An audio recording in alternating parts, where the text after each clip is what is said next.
kiss every guy, man and woman, man and woman. Look at that guy, how handsome he is. I'll kiss him.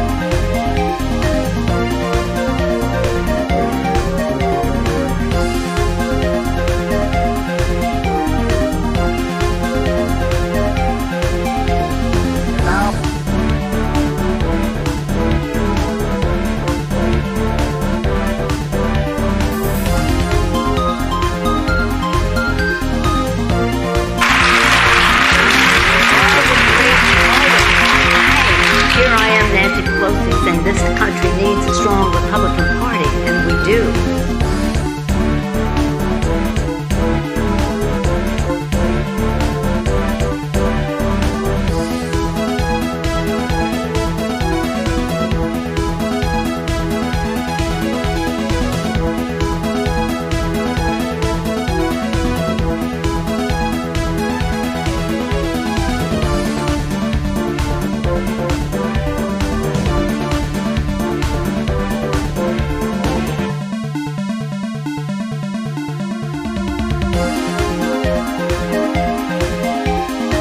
I went in yesterday and there was a television screen, and I said, this is genius. I went in yesterday and there was a television screen, and I said, this is genius.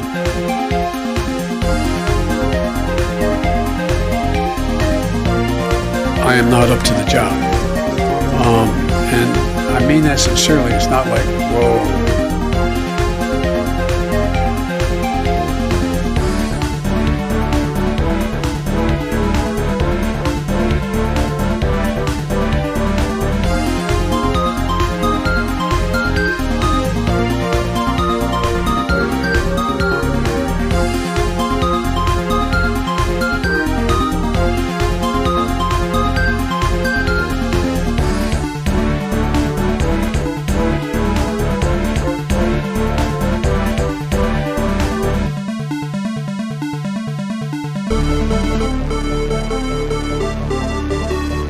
And then they have cans of soup.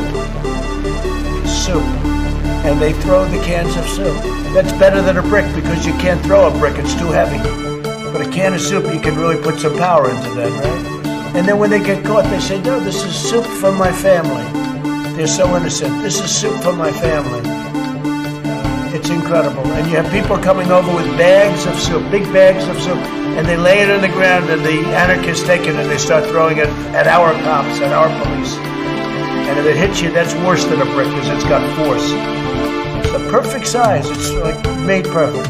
And when they get caught, they say, no, this is just soup for my family. And then the media says, this is just soup. These people are very, very innocent. They're innocent people.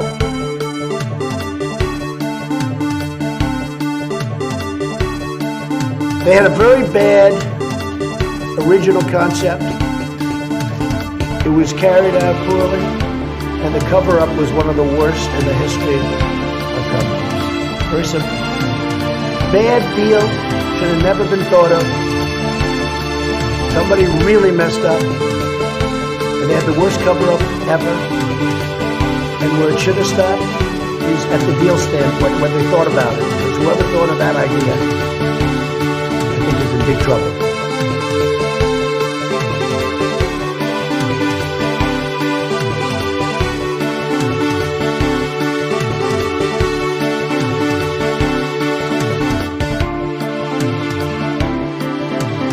No, seriously, hot sauce. I've been eating a lot of hot sauce, a lot of raw peppers and hot sauce.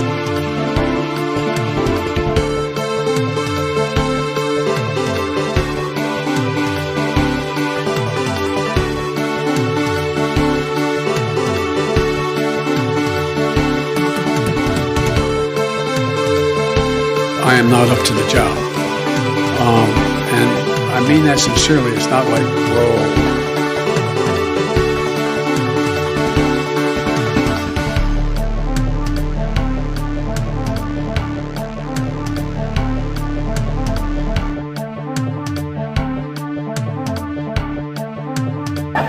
And Corn Pop was a bad dude. And he ran a bunch of bad boys. And I did. And back in those days, to show how things have changed, one of the things you had to use, if you used pomade in your hair, you had to wear a bathing cap. And so he was up on the board, wouldn't listen to me. I said, hey, Esther, you, off the board, or I'll come up and drag you off. Well, he came off, and he said, I'll meet you outside. My car, these were all public housing behind it. My car, there was a gate out here. I parked my car outside the gate. And he said, I'll be waiting for you. He was waiting for 3 guys in straight razors. Not a joke. There's a guy named Bill Wright, Mouse, the only white guy, and he did all the pools. He was the mechanic. And I said, what am I going to do? He said, come down here in the basement where mechanics, where all the pool filter is. You know the chain, there used to be a chain that went across the deep end. And he cut off a 6-foot length of chain. He folded up, he said, you walk out with that chain. And you walk to the car and say, you may cut me, man, but I'm going to wrap this chain around your head. I said, you kidding me? He said, no, if you don't come back. And he was right. So I walked out with the chain. And I walked up to my car. And they had, in those days, used to remember the straight razor. You'd bang them on the curb, get them rusty, put them in a rain barrel, get them rusty. And I looked at him, but I was smart then. I said, first of all, I said, when I tell you get off the board, you get off the board, and I'll kick you out again, but I shouldn't have called you, Esther Williams. I apologize for that. I apologize, but I didn't know that apology was going to work. He said, you apologize to me? I said, I apologize for that, not for throwing you out, but I apologize for what I said. He said, okay, closed the straight razor, and my heart began to beat again.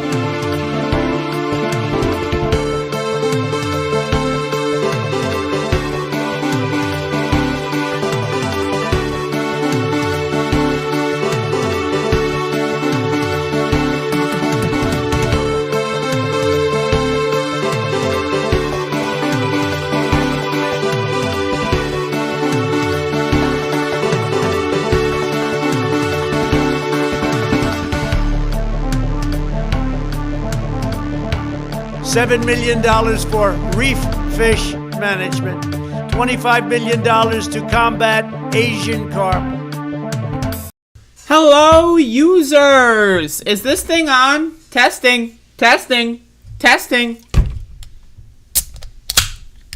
Hello, users! Is it on? Is it on?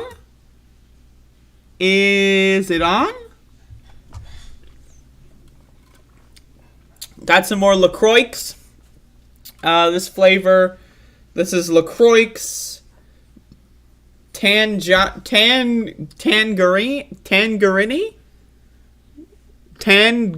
flavor from LaCroix. Love seltzer. Hashtag seltzer Sunday. Except it's Wednesday. Hello, users, and welcome to another episodic in-style-ation, an experimental show here. This is the program that you watch, and you're watching it. But there's multiple programs to watch, to look out for, to look into on this day. And so I'm going to share those with you. Coming up soon, and by soon I mean like very soon. I'm talking like goddamn, right? Coming up soon is another episode of Cooking with the Bitch. Oh shit. Coming up very soon in 77 minutes. It's always 77 with these fucking videos. Cooking with the Bitch. Spaghetti pasta dish with spicy sun-dried tomato sauce. You are all going to enjoy this episode. It's a good one. If you don't watch it, honestly, you're a fucking idiot. I mean, I'm not trying to be, you know, that, oh, look, the streamers making, you know, I'm not trying to be that person, okay? But if you don't watch this app, you will regret it. So check it out in 76 minutes. That's going to be great. It's just going to be great. It's just going to be amazing. But you know what else is going to be amazing? Doomstream at 1 p.m. It's Wednesday, folks. Maybe I'll add another show to the Wednesday lineup sometime. It's the fucking Andrea Rovenski Variety Day. Doing all kinds of different stuff. I'm scratching my thigh because I got a mosquito bite. And it's not going so well. So that's where I'm at right now. So we've got two things lined up. Cooking with the Goddamn, Doomstream. It's going to be great. Be there or be square. And you might be thinking squares are they're not that bad, right? You don't want, what's wrong with being a square? Well, there's a lot wrong with that. So, and I don't need to explain it to you. So anyway, we got a show going on, Cooking with the Bitch. It's going to be a great ep. In my opinion, if you look at the thumbnail, you may notice I was sipping during this ep, and I think it turned out to be the best ep. Yeah, I was sipping. I threw some wine in the sauce and in my liver, and so it was a good ep as a result. So definitely check that out in 74 minutes. So hello everyone, welcome to the show. Hopefully y'all are having a great time. I have got some itchy overload. I was walking through the park the other day and I got mosquitoes all over my goddamn. Holy fucking moly.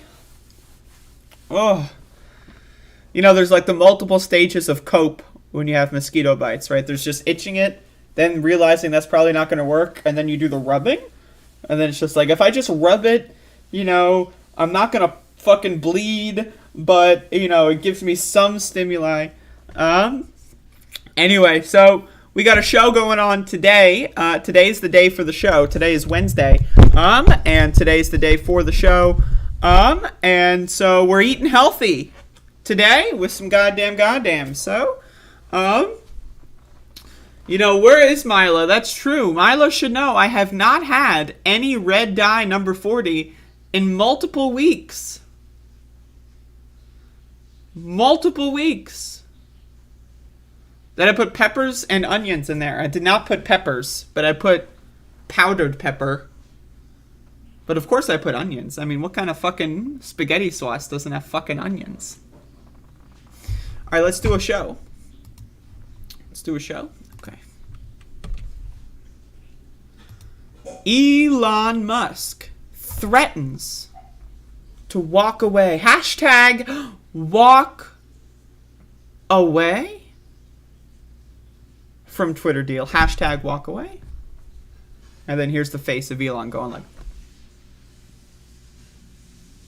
I don't know how to do that. Look, what is he doing here? Is that his default face? There we go. Elon Musk has threatened to hashtag walk away from his $44 billion takeover of Twitter, accusing the social media company of thwarting his requests to learn more about its user base. So, the reason why this is funny is because I was telling y'all weeks ago, when the first report of this spam bot, weird shit he's doing, that was his get out of jail free card. Every time these motherfuckers do these things, they always try to plant seeds along the way so that if things go awry, they can point back and say, oh, no, I'm not a loser. I'm not changing my mind. No. It's, it's their fault. And as soon as that first report came out, where Elon Musk was I don't know about these spam bots. First of all, we have the answer to that question. Everyone on Twitter is a spam bot. There's no human being that's ever used Twitter. That's the answer to that question. I myself am also a spam bot. But that was the get out of jail free card, right? So he was trying to do it. Of course, when this whole bullshit started, Tesla stock, whoop, into the gone zone. And not the good kind of gone zone, like when you're on drugs. But also, that coincided with a generalized market crash. And so, Elon recently, his chess moves have been trying to get ahead of this market crash, trying to explain Tesla stock's not just dropping because I'm an idiot, but, the whole market's collapsing. That part is true. But it's also possible that because of the gigantic collapse of Tesla stock, he no longer has the financial security in order to waste $44 billion. So that's my guess. That's my guess, is that he probably could do it. But it's like when $44 billion is like a quarter of your wealth versus like, a third or half of your wealth, it's a different calculation. And again, he's going back to the get out of jail free card. He was planting the seeds for a month or two ago. I don't know. In a letter filed with regulators, Mr. Musk said he was entitled to do his own measurement of spam accounts. The letter formalizes a dispute that has simmered for weeks after Mr. Musk declared the deal on hold pending further information. Twitter has defended its estimates. But Mr. Musk has said he believes spam and fake accounts represent a far greater share than less than 5% of daily active users, that Twitter reports publicly. As Twitter's prospective owner, Mr. Musk is clearly entitled to blah blah blah, who cares? Based on Twitter's behavior to date and the company's latest correspondence in particular. I'm reading it like this because this is from the BBC. Mr. Musk believes the company is actively resisting and thwarting his information rights, the letter said. Fucking information rights. Okay. Read from the BBC.com. This is a clear material breach of Twitter's obligations under the merger agreement, and Mr. Musk reserves all rights resulting therefrom. So basically, the claim is that Twitter is lying. That's the claim. Mr. Musk, a.k.a. Elon, a.k.a. dumb shit for brains, is claiming that Twitter is lying about their estimate. So, now, you can say that if you are a multi-billionaire and you've got millions of fake followers that only follow you because, you promote crypto scams, that maybe you have an outsized opinion of how large spam bots on Twitter are of a problem. I'm not going to lie. Making a Twitter account, I don't know if it's just me, but I gotta have fucking 6 cell phones. I gotta do 16 email verifications. They send a courier to my address to give me we have to do a blood oath, like a Naruto, right? I don't know, man. Making a Twitter account's pretty difficult. It's not like it was 10 years ago where you could make 60 Twitter accounts with no email verification and then just have 60 Twitter accounts, right? So I think Twitter has done a really decent job of combating spam bots. But the thing is, what is a spam bot, right? A spam bot is automated. A spam bot is something that automatically spams people. A lot of people have Twitter accounts and they just manually copy and paste spam to people. Is that a bot? No. But people do manually search keywords and then copy and paste things that would be referred to as spam. So that's a lot harder to tackle when you have actual humans that are paid to spam people on Twitter versus doing an automated process. So is Twitter, are they correct when they say it's 5%? I don't know. It's hard to tell. I don't work there. To be honest with you, I've noticed a decent chunk of spam on Twitter, but it gets less and less and less every year. And the only spam I notice is manual, people typing out the spam, right? Not bots. And the reason why you can tell that is because sometimes, their profiles or, sometimes they tweet other things on their profiles and stuff. So, anyway, who knows? But once again, this is the get out of jail free card. If Twitter, let's assume, there's multiple situations here. Let's assume if Twitter's accurate is correct, what do they do to make Elon Musk not be a crybaby loser? They can't do anything, right? Because he's just going to assume they're lying. But then, let's say Twitter amends their estimate and says, actually, it's closer to 8%. Would that be good enough for Elon? Like, what Elon's got a number in his head, right? That he think, oh, Twitter's got like, 50% spam or something. Like, he's got a number in his head, and there's really no way to know this answer. It's really difficult to know this answer. So I mean, I'm sure that they've got a lot of data collection that they can use that's more, than just like taking a look at Twitter. But my opinion is that Elon Musk sowed the seeds. This is what I like to use this term, a get out of jail free card. A couple weeks ago, a month ago maybe, saying, oh, I don't know about their estimates on spam.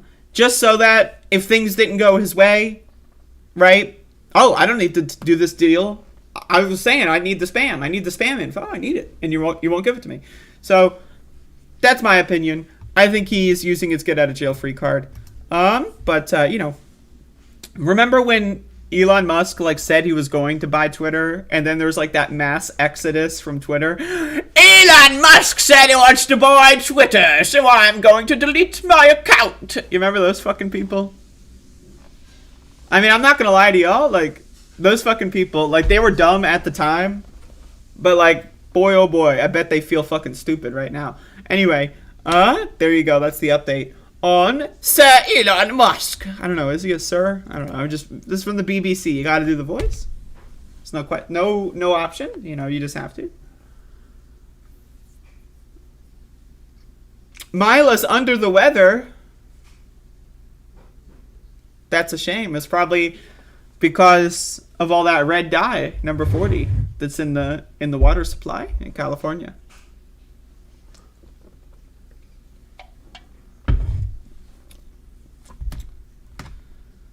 That's exactly right, Andrew Kohler. Why does he want to buy Twitter if he thinks it's so riddled with spam? That's exactly right. That's the thing. That's there you go. He knows that the estimates are not, he thinks that the estimates are not what they are, right? And so he doesn't want to buy it if it's full of spam, right? So he needs more proof or whatever, but what proof could you possibly give them? I don't know.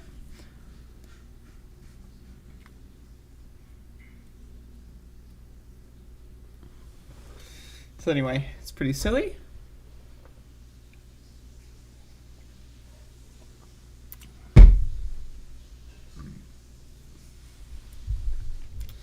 All right, so we got some news here.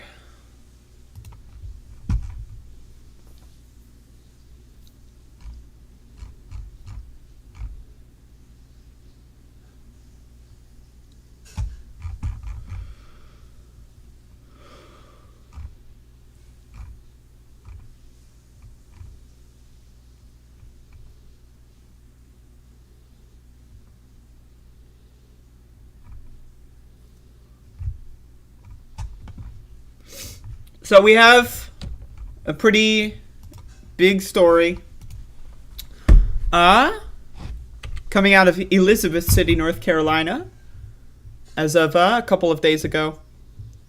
And there is a $3 million settlement that was reached from Pasquotank County, North Carolina, the county that murdered Andrew Brown Jr. on April 21st, 2021. They have settled. I believe there was a federal lawsuit or some kind for $30 million. They settled for $3 million. And I want to read this story. So, this is in the New York Times. The reason why I wanted to read this in the New York Times is because I'm interested in what national media has to say. A North Carolina sheriff's office said this week that a $3 million settlement agreement had been reached with the family of Andrew Brown Jr., an unarmed black man who was shot and killed in his car last year by deputies executing a search and arrest warrants. So real quick, we already have some not correct information. They did not have an arrest warrant when they did this. They claimed to have had an arrest warrant. And then people looked up the warrant, found out there was no warrant. They just had a search warrant. So I believe they tried to file for an arrest warrant, but it wasn't properly processed at the time or something like that. The settlement which the Pasquotank County Sheriff's Office announced on Monday, brings to a close a year of litigation by members of Mr. Brown's family who sued the sheriff, Tommy Wooten II, and 3 deputies over the fatal shooting in Elizabeth City, North Carolina on April 21st, 2021.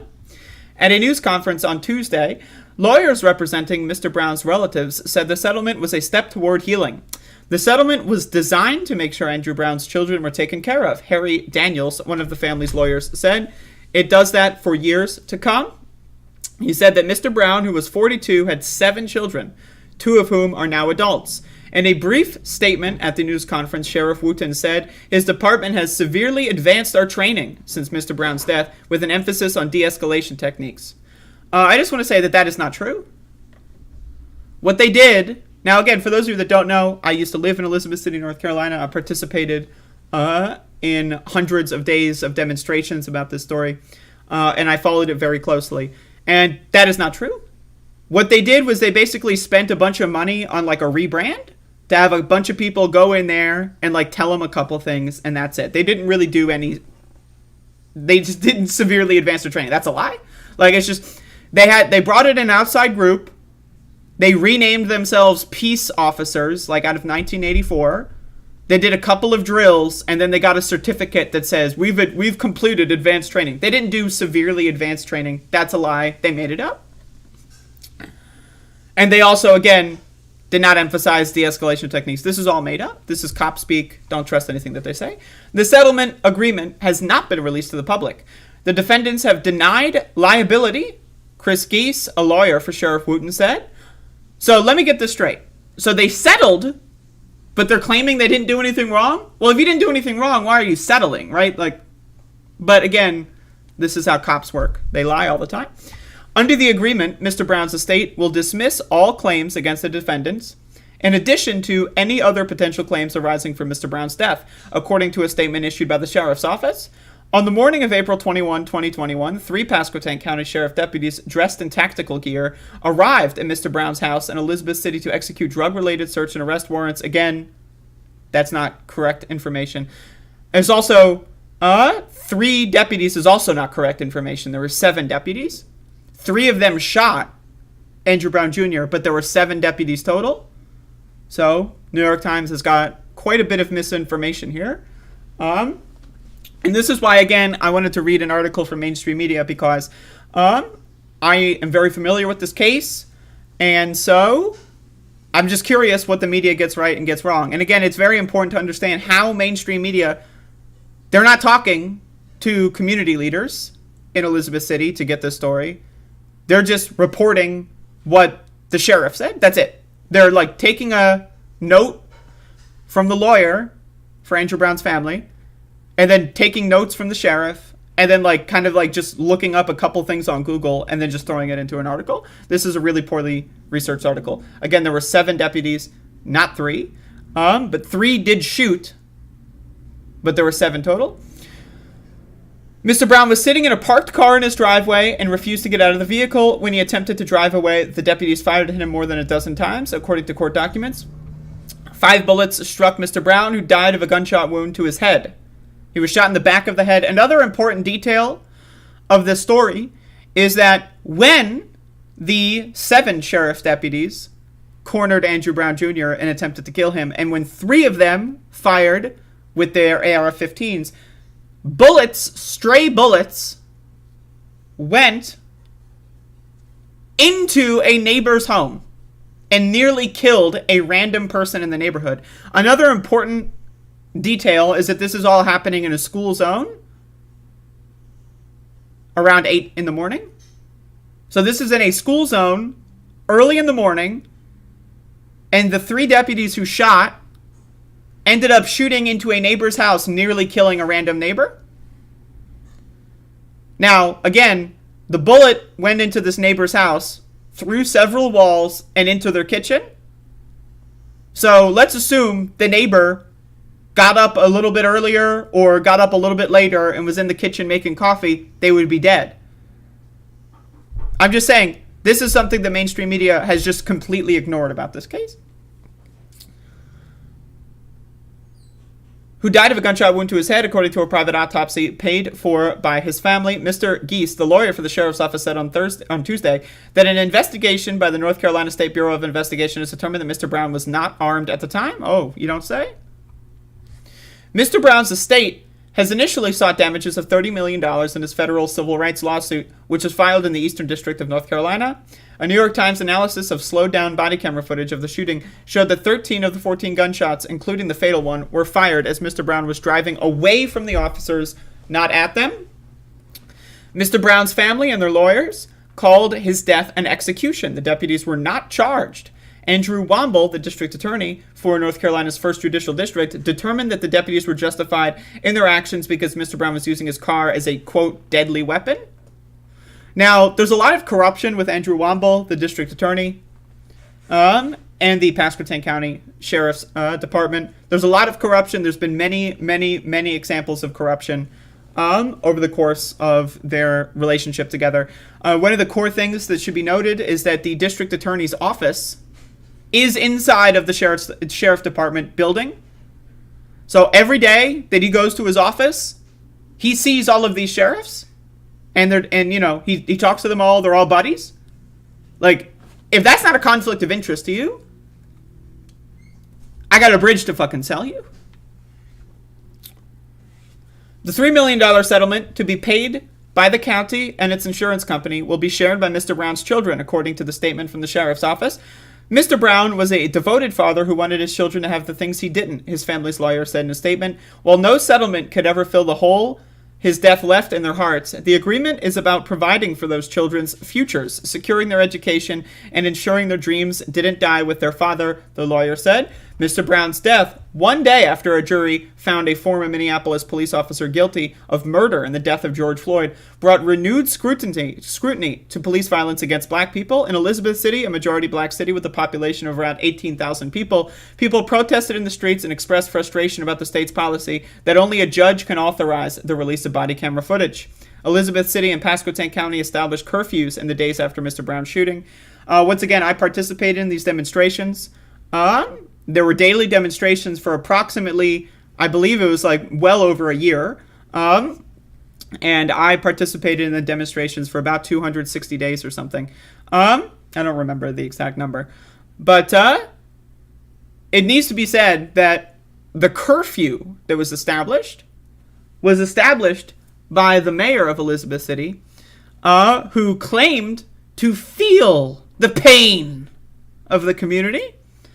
And then she called a curfew and brought in, I believe that they spent well over $1 million bringing in riot police from all across the state of North Carolina. What they issued was an announcement to the entire state of North Carolina. Any officer in the entire state of North Carolina could go to Elizabeth City, put on riot gear, and beat the shit out of black people for fun. And so when I was there in Elizabeth City participating in these demonstrations, we saw, police cars from counties of North Carolina that were 200 plus miles away on the opposite side of the state. Elizabeth City is by the coast. It's right by the water. And so, on the opposite side of the state, there were county sheriffs and other sorts of local police departments that drove several hundred miles just to put on riot gear and, threaten to beat the shit out of black people. A lot of people got hurt during this protest. A lot of people were falsely arrested. A lot of people were charged with fake crimes, myself included. Right? So it's interesting that they're not going to talk about that part. The FBI announced in the days after the shooting that its field office in Charlotte, North Carolina, would conduct a civil rights investigation to determine whether the sheriff's deputies had violated any federal laws. The Bureau said in a statement on Tuesday that the investigation remained open. So, this is overall, I'm glad that mainstream media is talking about it. That's great. But this is not that great of an article. And again, the reason why I wanted to talk about this with a New York Times article is because it's important to understand that media, especially national media, when we're reading any national news story about anything that happens in some area, right? National media, it's like a game of telephone, right? The local media typically underfunded, or if they are funded, they're funded by billionaires. There's one media company in Elizabeth City, North Carolina. The newspaper is the Daily Advance. It's owned by a Tennessee billionaire who just owns a bunch of small local papers. And so there's other, regional media, like, in the Virginia Beach area, which Elizabeth City, North Carolina is close to. It's right on the border. And so there's a couple of regional media, again, all bought and paid for by corporations, right? And so local media doesn't really do a good job reporting this stuff. And national media basically just sees what the local media does with its underfunded, or if it is funded in the wrong direction, copies their notes. And it turns out the national media they just drop a bunch of information throughout the whole process. And so every time you do read any of these national stories, you need to understand that there's so many details that are being left out all the time. And so in this example, I lived in Elizabeth City, North Carolina when this happened. I participated in multiple 100 days of protest demonstrations, right? I paid very close attention to what the police were doing. I, got charged with false bullshit to throw me into the court system. And again, I did not they dropped the charges because their case was so horrible. But again, I got footage of all of this. You could go check out all the footage of this whole thing from last year. One of these days I'll upload more of that footage because there's a shitload. But, I got to go through it and make sure that, what I'm uploading doesn't contain private information. But again, every time you do read a national story, especially when it comes to police and people murdering, police murdering random civilians, you have to understand what you are reading. If you are not in that town, if you are not in that city, what you are reading has gone through several degrees of the game telephone, where people drop information and add new details and erase certain parts of it. And so you're never going to get a complete story unless you talk to people that are on the ground. And that is why local reporters and local media is so important, right? There were a couple of people, myself included, that did take the time to document a lot of the crimes that the police were committing on the civilians of Elizabeth City after the shooting. And it also needs to be said that after Andrew Brown Jr. was murdered, there were 0 examples of any violence, any rioting or looting, and they still spent $1 million bussing in several police, dozens and dozens, if not hundreds of police from all across the state. I remember during these curfew nights, there were riot police and buses, like literally like prison buses full of riot police and tear gas, just literally roaming the city. I remember trying to run home. I remember hiding in bushes because these people were searching for people to arrest. And a lot of the times, they arrested random people that were just walking around. Oh, there's a curfew, don't you know? When there's a curfew, that's an excuse for police to just fuck people up for fun. And again, another detail that needs to be understood is that the Elizabeth City Police Department, which is separate from the Pasquotank County Sheriff's Department, the Elizabeth City Police Department ensured that there would be safety for protest demonstrations. After the curfew nights, they ensured that the protesters would be safe. And they made a deal that, if the protesters gave their routes for protesting, that they would protect them from crazy people. They didn't do their job. Several people got run over by cars. The police, the Elizabeth City Police, basically just let a bunch of violence happen and then clean it up afterward. And then it also needs to be said that the Elizabeth City Police Chief, Eddie Buffalo, was promoted to the Public Defense Secretary of North Carolina by the Democratic Governor Roy Cooper. I remember Roy Cooper was called into Elizabeth City, and I met Roy Cooper, the governor of North Carolina, after the Pasquotank County Sheriff's Department pinned a bunch of false charges on a bunch of people, myself included. Roy Cooper came to ensure us that we would be safe if we protested in Elizabeth City. He was on the job, as well as Attorney General Josh Stein. They were on the job. They were watching out for us. And if anything bad happened, we could give them a call.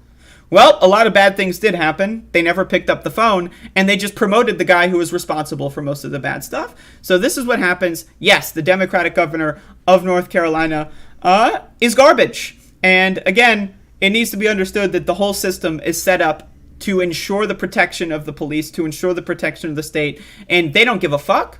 about the citizenry. They don't give a fuck about the civilians. They don't give a flying fuck, a swimming fuck, or any other sort of adjective you want to attach to fuck. They don't care. They will pretend to care for the cameras. When the cameras are there, they're going to boo-hoo, oh, we're going to do our best. But when push comes to shove, as soon as people stop paying attention, they will immediately switch to another, they will just promote the guys responsible for all the problems, and they will use all their power to protect those that actually committed crimes. And so, again, you're not going to get that in a mainstream media article, in the same way that you're not going to get a lot of information that comes out of Minneapolis after George Floyd was murdered from national media, right? You need to support local media on the ground. Now, again, I don't live in Elizabeth City anymore, so, I can't tell you what happened after I moved out other than what I'm reading and from talking to people that live there. But again, it needs to be understood that every time you read national media, there's going to be multiple layers of context that are removed from these stories. And oftentimes, the layers removed are beneficial to the state, beneficial to the police. Because again, this article could have pointed out, they brought up the curfew. They could have pointed out that they bust in riot police from 250 miles away across the state, spent millions of dollars beating the shit out of elderly black people for fun and entertainment. They could say that, but they're not going to, because they don't care. Doesn't matter to them. So, but anyway, I'm glad that there is something going on that's positive. And again, why would they settle if they're not claiming any responsibility for the shooting? Oh yeah, we didn't kill him. We're innocent. But here's a bunch of money, by the way, and don't sue us anymore. That's not how that works. When you settle, that's acknowledgement of guilt. So when they say, we're not guilty, haha, after settling, you know that that's bullshit. But of course they're going to say that because they're cops, and cops lie all the time. That's the role of police in this country, is to lie every step of the way.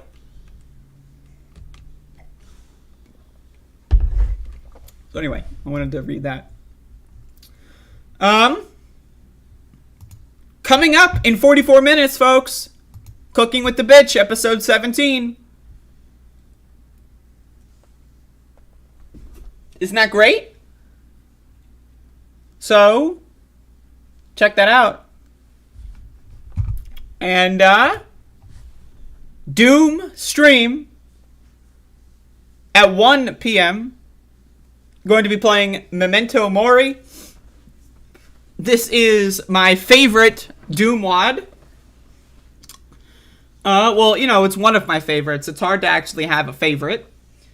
But this WAD was released in 1995. It's one of the first major Doom WADs. If you don't know what a WAD is, it's a mod pack. User, player-generated levels. It was one of the first major serious collaborative Doom WAD projects. And in my opinion, it's phenomenal. So I'll be playing this. And it's going to be fun. 1 p.m. So, check that out. And also, again, Cooking with the Bitch.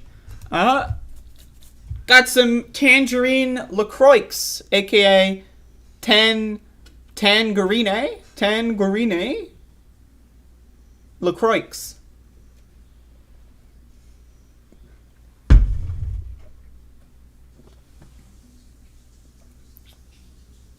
Goddamn LaCroix.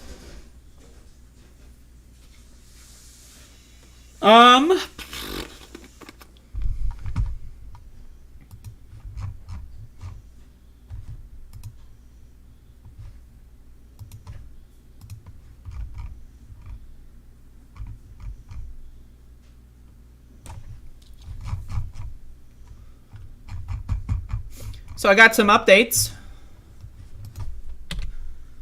We love unions on this show.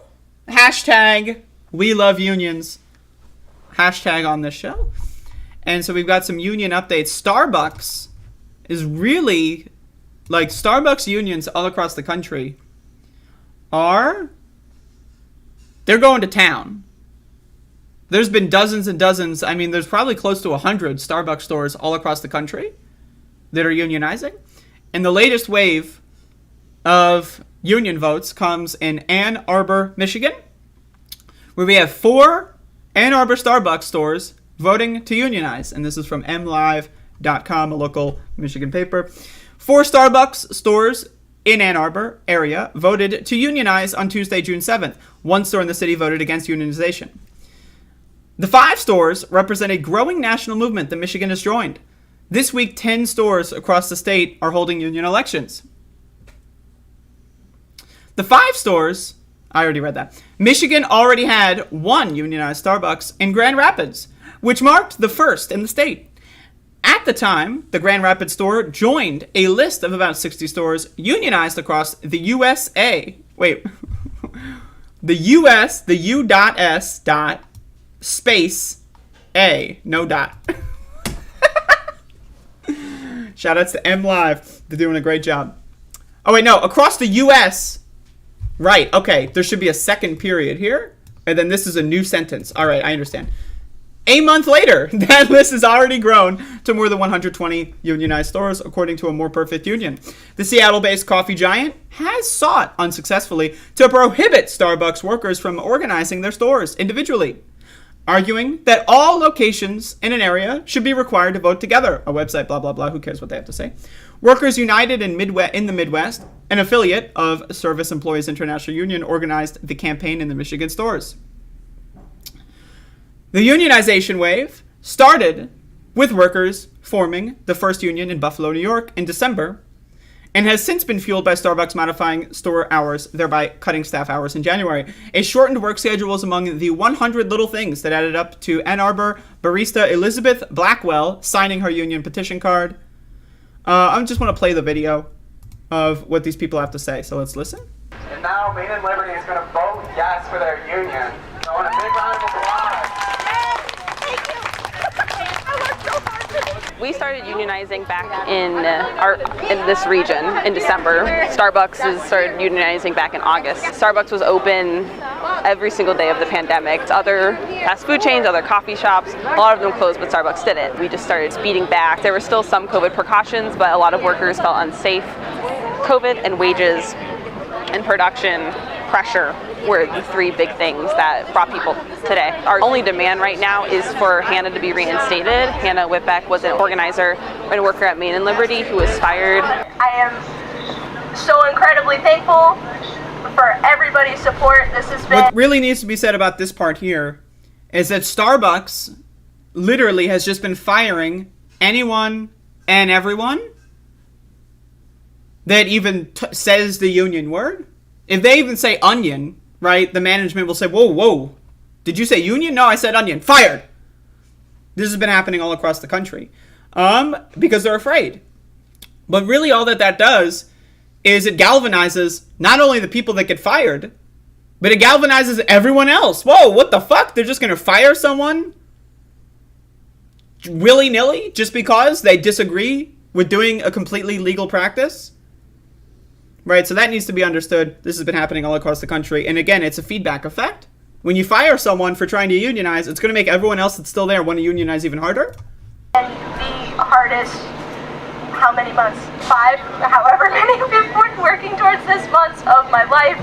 Now that we have our union legally across the different stores, we're ready immediately to start bargaining and have a contract, and we'll spend more time formalizing those demands, because right now all of our efforts have been towards keeping that majority vote to making sure that we have our legal union, which we do at State and Liberty and other stores as of today. That's disgusting! Disgusting! Awesome, let's see if we can get a 3rd one into the mix. That's pretty good. So anyway, shout outs to Ann Arbor Starbucks joining the trend. So there you go. Andrew Kohler, tell them the Above It All show sent you. And they're going to be like, what? They're going to be like, huh?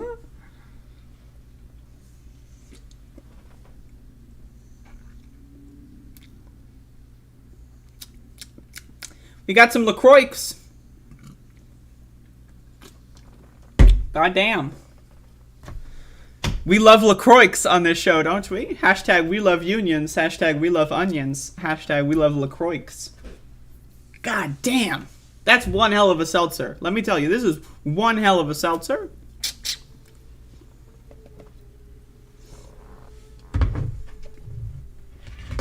All right. What else do we got here?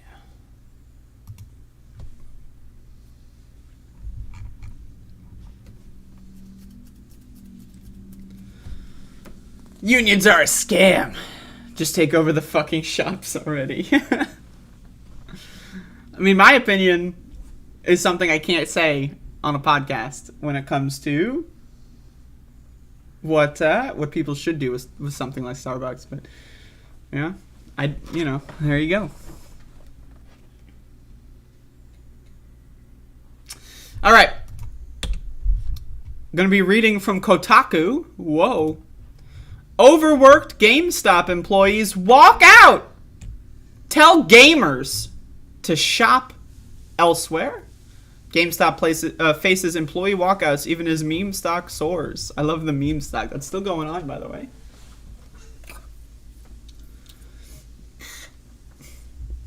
Attention GameStop patrons. They didn't capitalize the S in GameStop. That's how you know they don't give a fuck.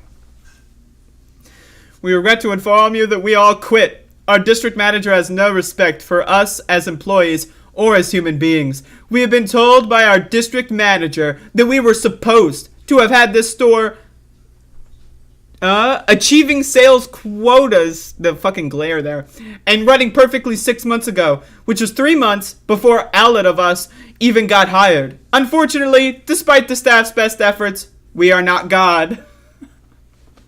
For all your gaming needs, please visit Entertain Mart. Gamers. Game room. And then it's just like all non-GameStop game stores in the area. That's great. Spend your money at an establishment that respects its employees. Sincerely, former GameStop team. That's great. Now, GameStop is a horrible corporation. There's plenty of these stories that we can watch. But, I saw this and I thought that this is pretty good. The GameStop in the Gateway Mall in Lincoln, Nebraska is one of the busiest around, at least according to the person who used to run it. But over the weekend it was closed after 4 employees decided to walk out and never return over what he says are bad working conditions and a verbally abusive district manager. It's the second time this year a GameStop in the area saw its entire staff resign in protest. So good?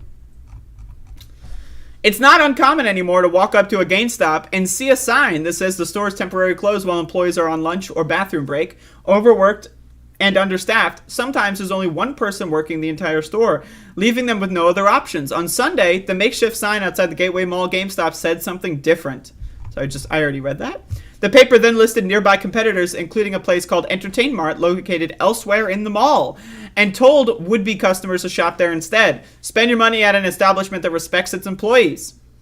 When Kotaku called the store on Monday, someone answered, saying they would open again soon and directed us to contact the communications firm, blah, blah, blah, blah, blah, which specializes in topics, who cares, blah, blah, blah, blah, blah. Okay, so now they're also doing an NFT for GameStop. That's interesting. For my health, I had to leave. Frank Maurer, the store's recently promoted manager, told Kotaku in a phone interview, the stress and anxiety were so bad, he had trouble sleeping and wasn't even enjoying games anymore. He said he only started working there in late 2021, and while it was at first fun, it quickly turned into a nightmare. Between the lack of resources and management's strict quotas, to put up with it, Maurer said he was paid $17 an hour, just $2 over the entry-level rate for the nearby Target, while those under him made only $9, Nebraska's minimum wage. That's one thing about GameStop, right? Is that, you're a gamer. Hashtag, we love gaming on this fucking show. Gotta love gaming. We're gamers, right? So you're like, oh, I'm a gamer. I'm gonna go work at fucking GameStop. My work is gonna be about games. I'm gonna talk about games all day at my work, and you're super excited, and then you realize, oh shit, this company fucking sucks, right? And then they make you do a bunch of fucking stupid ass busy work garbage, and it's just like, okay, and then you just start, not liking video games anymore as a result, because every time you think about video games, you think about how fucking shitty your fucking job is, right? And so, that's another thing that a lot of these, a lot of corporations do is, like hobby-based corporations, right? Like something like, GameStop is a good example, but movie theaters also, they will overwork people and they'll make them not like movies anymore, that kind of stuff. Especially video game development, like the video game industry as a whole is just horrible when it comes to treating its workers. But video game development, when it comes to AAA game studios, is horrible. I mean, look at the shit going on with Blizzard coming out there with sexual abuse case, harassment, the massive wage gaps, like making like women in the work team like do extra work without pay just for fun, right? And it's just like, you get into this industry because you really love video games. You love the art of video games. It's something you really enjoy. You get into the industry because you want to participate in the culture, and you just get fucked over every step of the way. And so, you know, there you go. So you can read the rest of this if you'd like. You know, it just talks a little bit about the GameStop stock, but that's not relevant to the story. But anyway, good on the GameStop workers. Get the fuck out of there. Get the fuck out of there.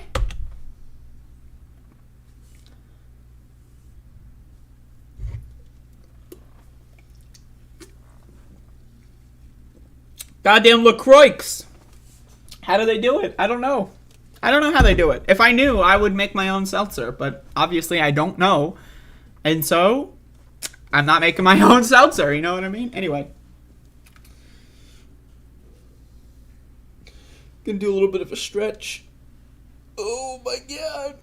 I'm gonna tell a story. I woke up late today.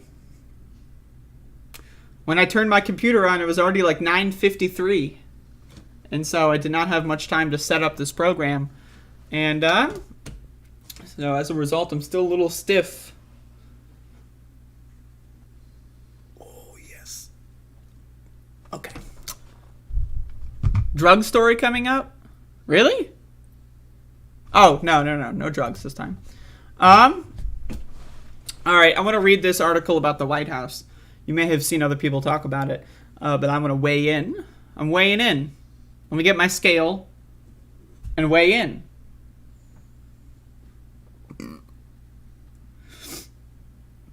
Oh, God. Oh, shit, fuck. Anyway. How the White House Lost Joe Manchin and Its Plan to Transform America by Jeff Stein and Tyler Pager, I don't know. So this is some very interesting fan fiction. And, you know, I've seen a couple other people talk about this a little bit. You probably have. And this story is one that we probably are all very familiar with if we've followed anything in national politics over the last couple of years. At least since Biden was inaugurated. But this article is some really interesting fan fiction. And so I'm going to read this, and there's a lot going on in this. This is a big one. So, a breakthrough seemed close. It was mid-December, and President Biden had been negotiating for months with Senator Joseph Manchin III. So, let me get this straight. So, it's President Biden and Senator Joseph Manchin III. That's weird, right? Because President Biden should be President Joe Biden II. That's his name, Joseph Robinette Biden II. So why is it President Biden and not President Joseph Biden II? Or why is it not Senator Manchin instead of Senator Joseph Manchin III? That's interesting. That's interesting, okay? This is just a weird thing that I've noticed. And honestly, it's not okay. But that's the least of our concerns with this article. Over Biden's sweeping plan to reconfigure the American economy. House Democrats had already approved $2 trillion for Biden's Build Back Better agenda, and pressure was mounting to push the measure through the more narrowly divided Senate. But first, Biden had to overcome resistance from Manchin, the Senate's most conservative Democrat. On December 14th, the pair seemed to make progress. Manchin had offered a support for a $1.8 trillion package. Now again, in January of 2021, Joe Manchin said, $4 trillion. Sounds good to me. So, just throwing that out there. A step toward the White House position. Well, Biden agreed to jettison a budget gimmick that Manchin believed was disguised the true cost of the plan. The tenor of their conversations was peachy, according to one person briefed on the talks, and the two sides agreed to put out a statement saying that they would continue talking, and then, incredibly, it all fell apart. His Majesty Joseph Manchin III. The statement drafted by the White House aides 2 days later named Manchin as the focus of negotiations. White House aides sent a draft of their statement to Manchin's office ahead of the release. Manchin's chief of staff responded by asking the White House legislative director to either remove the senator's name or add Kyrsten Sinema. What? So, let's get this straight. Okay, so they talk about moving forward on Build Back Better. And then the White House is like, oh, we're going to put out a statement that says we're moving forward on Build Back Better. Here's their statement, right? Because why are they sending it to Manchin in the first place for approval? That's just weird, right? The statement was just like, yeah, we're moving forward on Build Back Better, and Joe Manchin's on board. And then Joe Manchin's like, whoa, what the fuck? I'm on board? Whoa! The White House issued the statement anyway. The president personally signed off on it, but Manchin exploded, texting a senior Biden aide the decision was unconscionable and extremely dangerous at a time liberal activists were targeting Manchin's family with protests.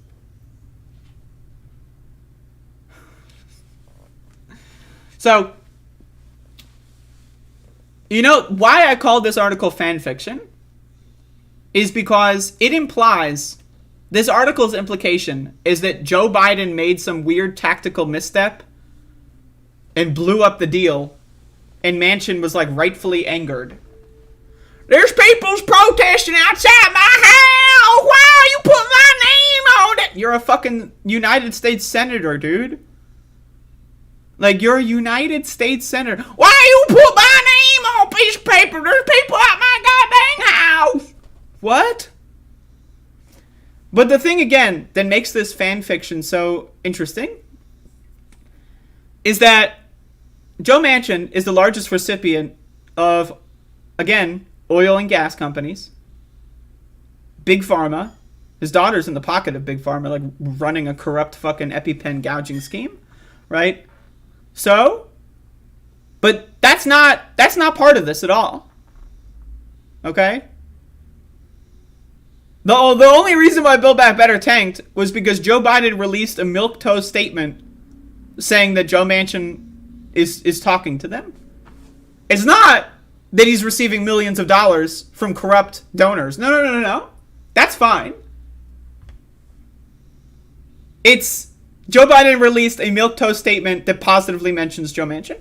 That's why. It makes perfect sense. Rudy Kisley, $20. Thank you. January 6th House hearings tomorrow, 8 p.m. Eastern, every network but Fox. Also, every network but Fox and Above It All, because I don't know if I'll be covering it live, but thank you for that. The January 6th House hearings have been coming out with a lot of new information. I try to keep up with it, but sometimes I miss. But thank you for the super chat. I appreciate that. 3 days later, Manchin declared his opposition to the legislation on Fox News. The negotiations never recovered.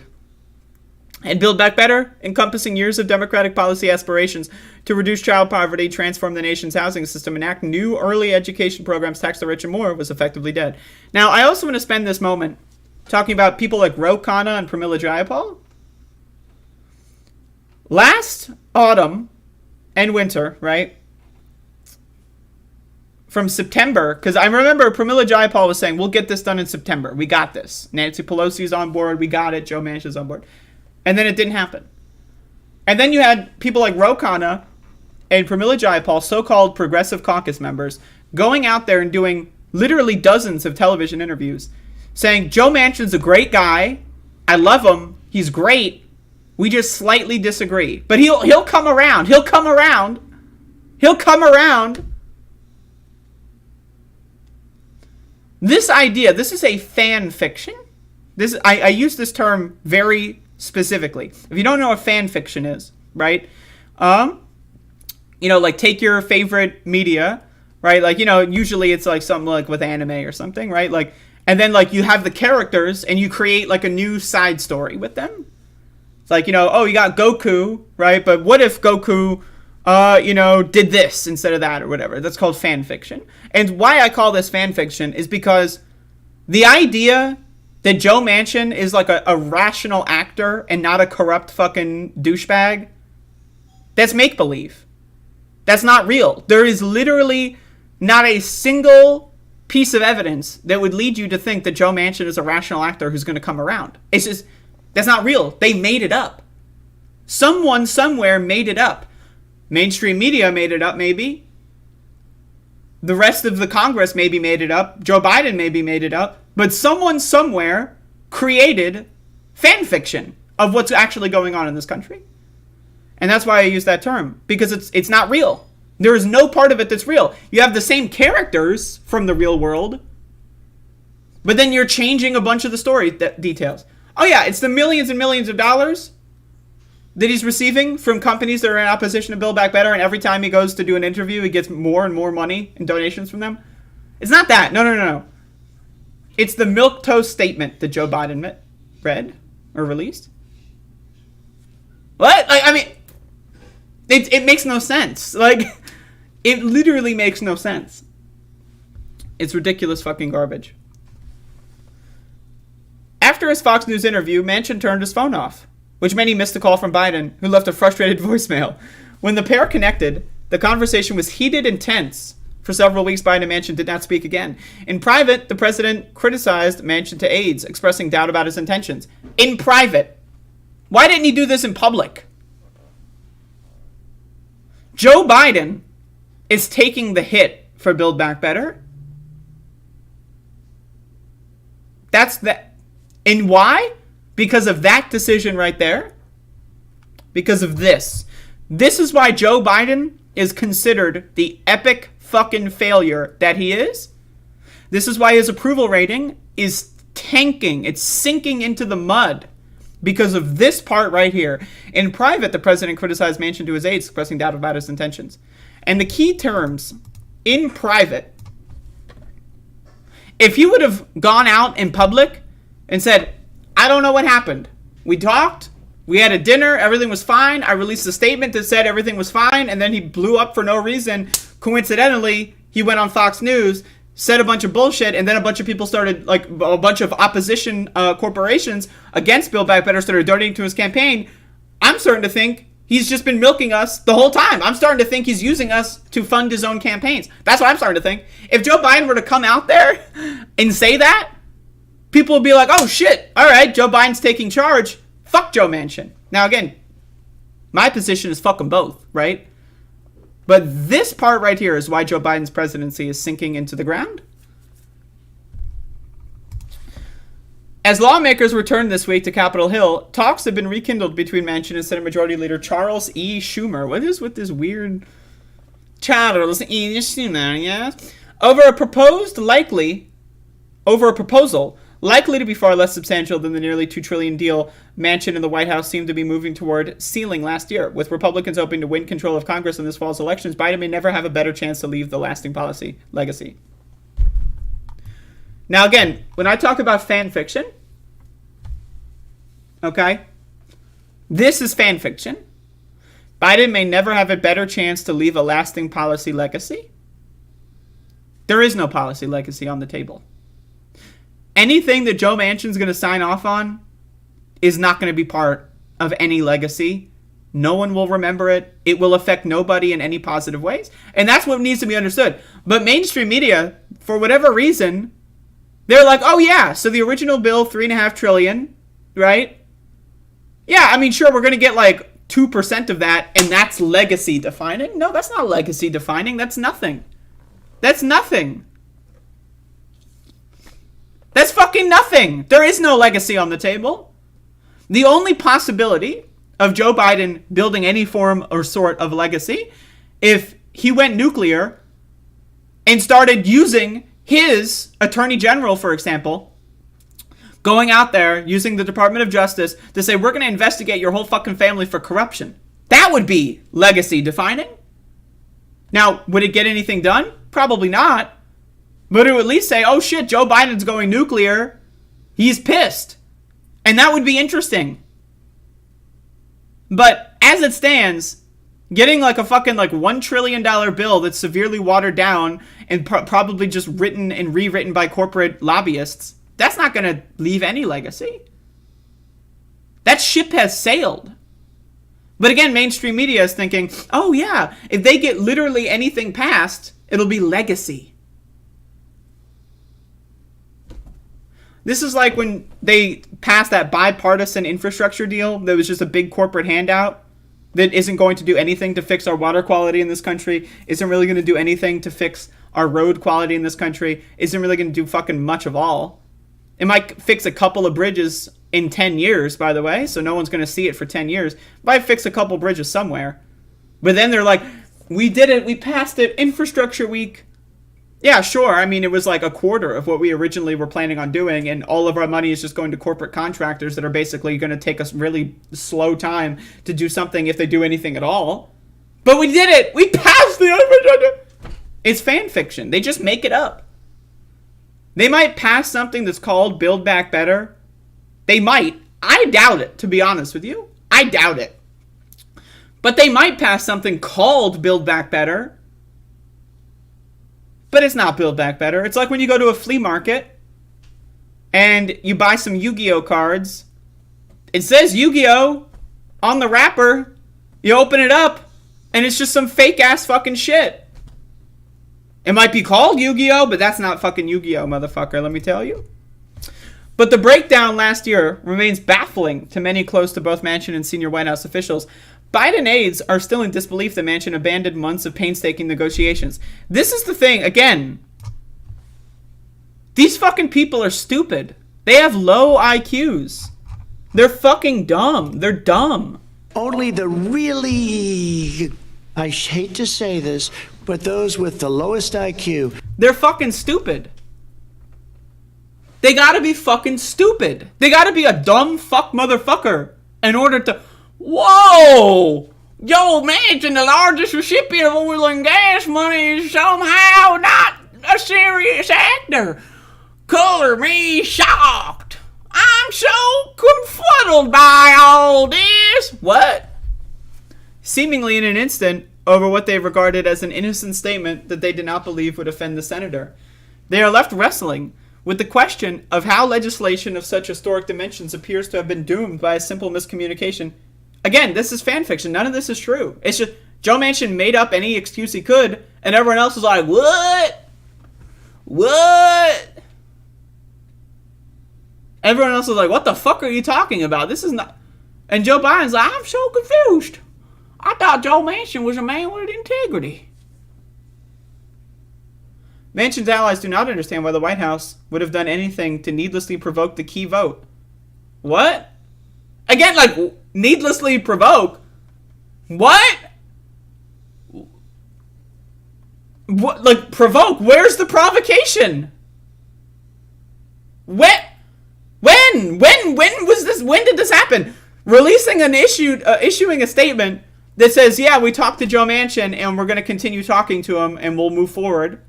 That's not a provocation. Did the statement have like a fucking, was it like one of those things, like a fucking like Van Gogh painting where you x-ray it and there's like something underneath?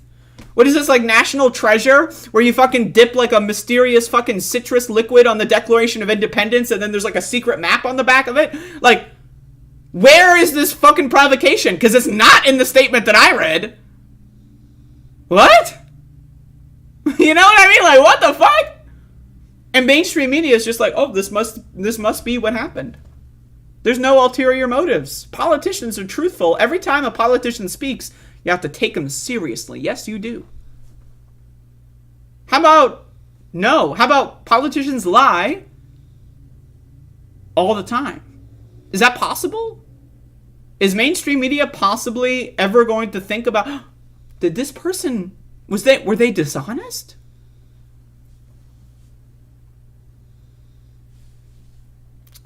The evidence suggests the breakdown was months in the making, driven by ideological and political rifts between Manchin and Biden that mirror deeper fissures in the Democratic Party. Again, it's not ideological, and it's barely political. It's corruption. It's the money. It's the money from all of these corporations and companies that oppose what's in Build Back Better, and they're funding Joe Manchin's campaign. It's not ideological. You know what I mean? Like, what the fuck? What? When am I going to play Doom? It's at 1 p.m., which is in approximately 2 hours from now. Among the unresolved policy disputes was a battle over an expanded tax credit for parents that the White House viewed as a signature anti-poverty program, but that Manchin opposed as too generous and expensive. That's not ideological. Joe Manchin just hates poor people. That's not an ideological belief. He's just an elitist aristocrat. That's it. The White House did not know this was a red line for Manchin. What? He said it on television literally before Build Back Better negotiations even started more than a year ago, but they just didn't know. That's what's insane to me, right? Like, the average person who just reads the news every day is somehow more knowledgeable on the world than every politician. Like, the entirety of the White House, with hundreds if not thousands of separate staffing departments that have thousands of people working, somehow, just one stupid bitch high school dropout that reads the news every day, somehow I am more educated than the entirety of the White House combined. What? Somehow, any random douchebag motherfucker who reads the news every day is more knowledgeable on politics than any senator's staff combined. It's insane. How is that possible? The only possibility here is that they're lying and they're pretending. They're playing make-believe. They're all actors. That's the only possibility, is that they're just pretending to be stupid. That's it. That's it. There's no other choice.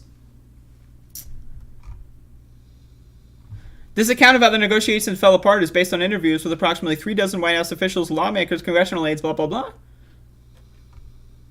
New details about Biden's legislative agenda collapsed. The breakdown in trust that precipitated it and ongoing efforts to blah, blah, blah, blah. How the breach with Manchin emerged. Manchin's relationship with Biden got off to a rocky start not long after the president's inauguration, blah, blah, blah. Again, this is just like alternative history shit. This is just alternative history.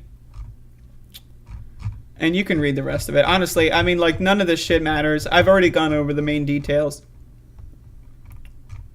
The only way that the White House could repair the damage is by going to war with Joe Manchin. That's it.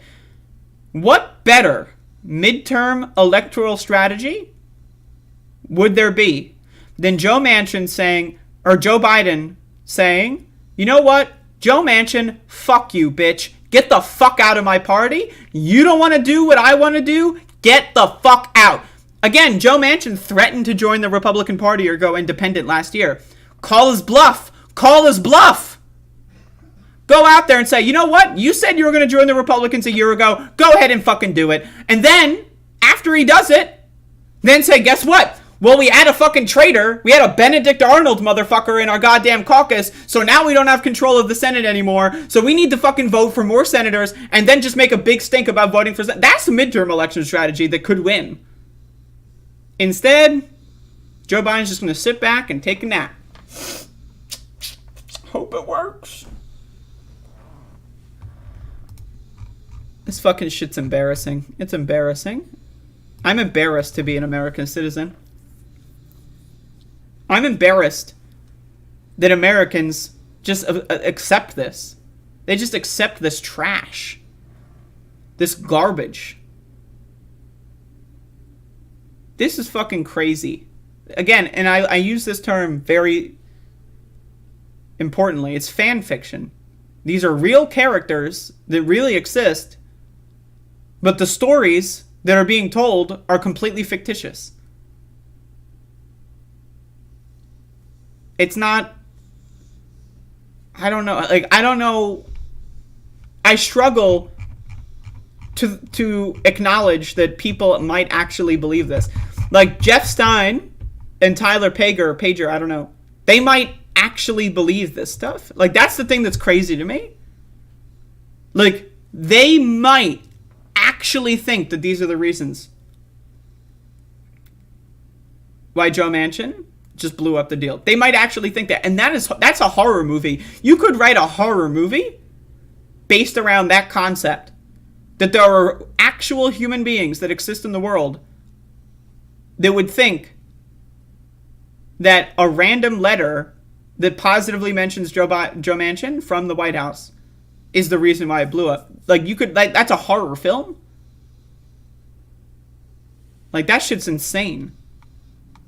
I struggle to think that they actually think that. I hope to God that they know what they're saying is garbage and they're just doing it for a paycheck. I hope to God. Because the idea that they're actually really that fucking stupid, Jesus Christ.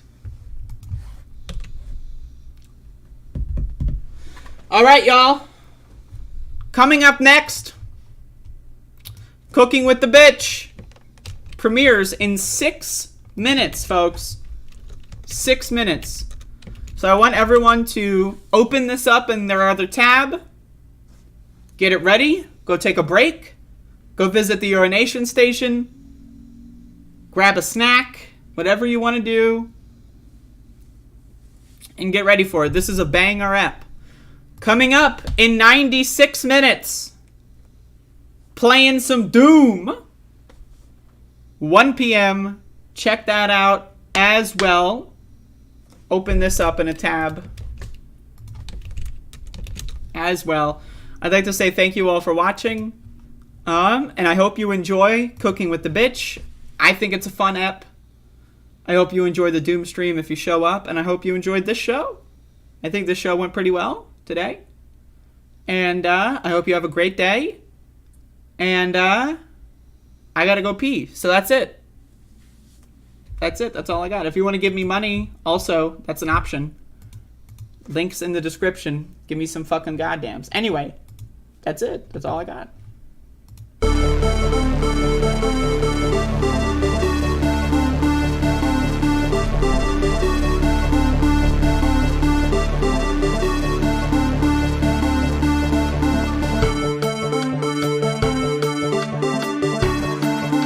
I'll kiss every guy, man and woman, man and woman. Look at that guy, how handsome he is. I'll kiss him.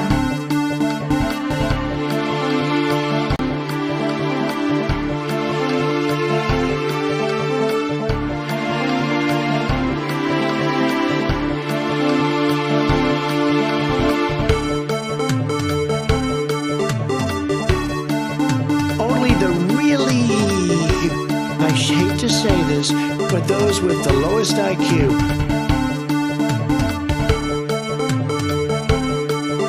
Oh, you haven't. You're a lying dog-faced pony soldier. You said...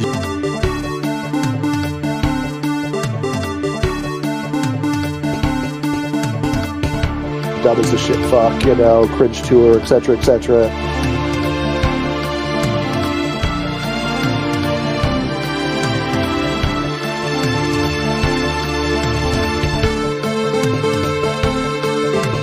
In case you don't know, and you haven't seen the latest polls, the American people hold the President of the United States in contempt. They hold this institution in contempt.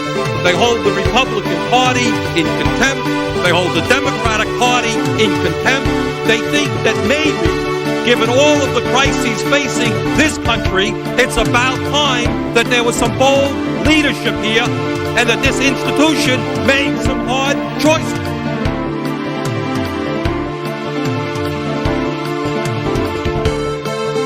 Let's go, Brandon. I agree.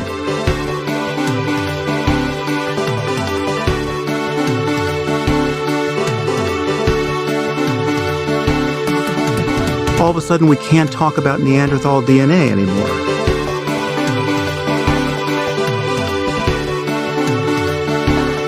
It is time for us to do what we have been doing, and that time is every day. Every day it is time for us to agree. No, seriously, hot sauce. I've been eating a lot of hot sauce, a lot of raw peppers and hot sauce.